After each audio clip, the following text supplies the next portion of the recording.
So where is the DLC team, and what is the idea behind it?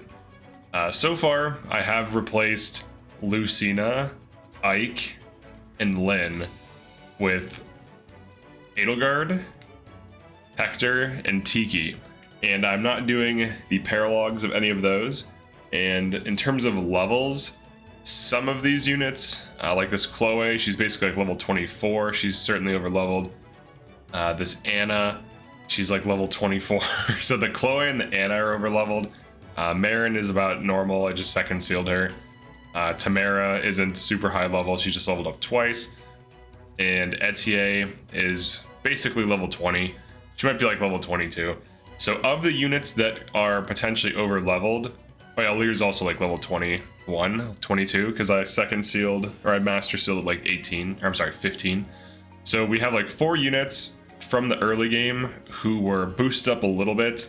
And if I get like a kill, see how much XP Chloe gets, for example, from killing like a generic enemy that isn't promoted here. All right, so she's definitely over leveled, right? So we ended up with a few over leveled units. Now I'm not doing Lyn Paralog or Hector, both of which have high enemy density and can power level, especially Lyn Paralog. Hector can get you quite a bit of XP. Lucina doesn't give you almost any. I'm also not going to be doing Roy Paralog, so the effects of XP gain are short term and that they power leveled basically 3 units and a 4th one is slightly over leveled. But long term, I'm not going to be doing Roy's Paralog, which power levels your team because there's just tons of wyverns that don't have Void Curse. So I'm not going to be doing Roy's Paralog. I'll use Roy as an emblem, but I'm not going to do his Paralog. So that being said, in terms of XP gain, I think I've at least restricted it. Now, if I were to change anything, I would probably not do Hector's Paralog. Maybe not use Hector, just use Ike. Dropping Lyn for Tiki kind of makes sense because Lyn's Paralog has a lot of XP on it, so you get like a similar amount. I actually usually level up Tamara from level 1 Picket to like level 8 Picket just by putting her on the left side in a tree on Ike with elixirs. So she can power level on Lyn's, Lyn's Paralog. I was about to say Lucina's, but Lucina's gives you like minimal XP. So here's the idea for the team so far. I still have to figure out who else I'm running because I only have like 5 units that I know I'm bringing with me. But I wanted to try an original build I did, like the first Chloe build I ever did. Steel Lance +5 with some kind of, damage engraving. And then she's going to be on Canter, Lance Power, and she also has Star Sphere from Tiki. Now she's not going to run Tiki the entire time. She's just going to run Tiki and be Star Sphered for like 10 to 15 level ups just to get more build and speed and also more strength. Tiki gives you plus 15% in all your growth, so essentially if you have early and middle game units on Star Sphere, they will become overpowered. And I'm doing this as a way to offset the fact that Speed Plus has been removed. Now I can still get Speed Plus mixed with other stats, but it's more expensive from some of the DLC emblems. So I'm just using Star Sphere as a way of fixing speed. Same thing with Tamara. Now, Hector versus Ike. Ike is definitely more tanky. And speed +5 with Ike is infinitely better than this. Quick Riposte guarantees she'll double at least the first thing that hits her before she starts losing health. And when she's engaged, she takes less damage. But with Ike, when you're below 75% health, you like trigger Resolve, and that causes you to take less damage. She's also Star Sphered, so ideally what happens is she gets to, 8 build or so. She's also on an Avoid Tank Fencelar for the hell of it, just to see how it goes. Right now she's kind of slow actually, because she usually has speed +5 by now, but oh well. Alright, then for Eldir, we just have Divine Dragon on Star Sphere. I'm not really sure what I want the build to be. I can't Houses Unite Plus. I can Houses Unite, but I can't Houses Unite Plus with Byleth because I'm banning Byleth for this playthrough. The banned emblems that are being replaced are Lucina, Lyn, Ike, Byleth, and Corrin. I picked some of the highest impact emblems just to see how the DLC can replace them, if it can replace them, and also I wanted to observe the effects of XP gain on my team while running the DLC. Alright, I'm also running Bow Knight Etier on Star Sphere, and let me say this is rough. Etier, I know some people love her, but she's very slow. Even on faster classes, she's incredibly slow. She's 17 speed right now on Steel Bow, which is fine. Her build stat is quite low, so with Star Sphere, she should get some build. I think she's at 20% build growth on Star Sphere, so she'll get 2 points of build per 10 level ups. And she should hit, you know, level 30 relatively soon, but it's going to take some time. It also helps with her speed growth and to boost her strength up even more. Panette, I'm not running. Pandreo, these are just filler. I don't want to use these. I want to use other things. I'll try like Gold Mary and Rosado with DLC for fun. I feel like Panette would be good with Reprisal Plus, but I'm not using Veronica in this playthrough. And then Anna. So Anna has sword power, 11 sword. She's on Griffin Knight and she has Star Sphere with the idea of boosting her growths to absurd levels. So she's 50% speed, magic, and dex growth. And then with Star Sphere, she gets 15% more, so 65% speed and magic. And then on Griffin Knight, you get 15% magic growth. So she's 80% magic growth on Griffin Knight. And then her speed growth is plus 20% more. So she's plus 85% speed growth. So basically every level she gets a point of speed, more or less. And she's also 5% build growth, so this gets her to 20%. So right now, oh yeah, and then of course I'm running Marin for fun on Physical Wyvern. I'm just trying to, you know, run some more physical flyers like I did in my original playthroughs just to see how it holds up with DLC to kind of compare. Right now they just have Star Sphere. Now the Star Sphere units will have different passives eventually, and there is a cost to this. You're basically paying for enhanced level ups, and then you eventually drop Star Sphere. Like as you enter like late middle game, early end game, you should drop Star Sphere. So we're gonna see how this influences a team from middle game onward. Now obviously when you Star Sphere like Alir or Chloe and Anna as early as humanly possible by like chapter 7, like from chapter 7 to like 13, you get a ton of level ups in the mid game. So if you get Star Sphere on a bunch of units early, they will get, you know, extra stats.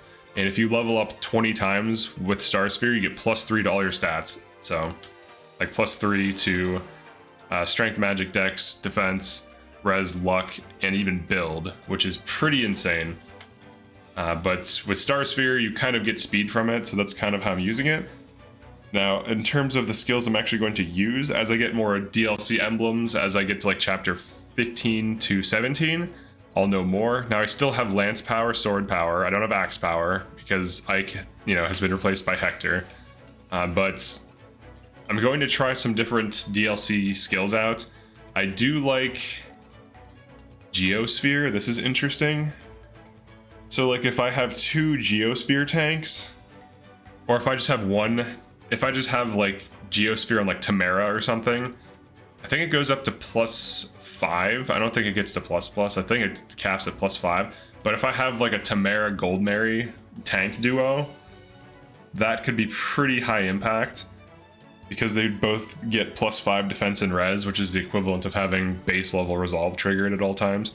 So there is some hope for some tanking things. Now obviously with Tiki on the board, I can give my main tank a res like a second, you know, a health stone or whatever. So that changes things. And then obviously with things like Dimitri and Edelgard and so on, you can do stuff like this, where you do like combat arts, Raging Storm into a Houses Unite, burn through your gambit, kill 2 targets, or at the very least, put a thing at 1 shot and then kill a second thing, and then just build up your gambit again. That's pretty high. That's like self-dancing. And then if you Houses Unite Plus, like you can attack 3 times, just pretty fair and balanced.